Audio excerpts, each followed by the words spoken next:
Peringottukara service സഹകരണ ബാങ്കിലെ ഓണച്ചന്ത താന്യം ഗ്രാമപഞ്ചായത്ത് പ്രസിഡന്റ് എൻ.എ. പീതാംബരൻ ഉദ്ഘാടനം ചെയ്തു. Bank president K Krishnankutty master അധ്യക്ഷത വഹിച്ചു.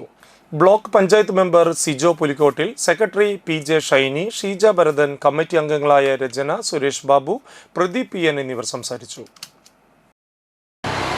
കഴിഞ്ഞ വർഷം ഓണച്ചന്തയ്ക്ക് അരിക്കും 25 രൂപയുണ്ടായിരുന്നല്ലോ, ഇപ്പോൾ 33 രൂപയെ വർദ്ധിച്ചു.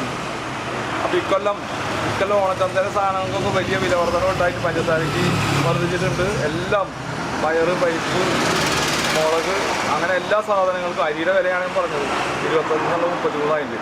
അപ്പോൾ പൊതുവേ ഇപ്രാവശ്യത്തെ വില വർധനവ് പിടിച്ചു നിർത്താൻ ഒരു ചെറിയ സഹായം ഓണച്ചന്തകളിലൂടെ, സഹകരണ സ്ഥാപനങ്ങൾ നടത്തുന്ന ഓണച്ചന്തയിലൂടെ കഴിയും.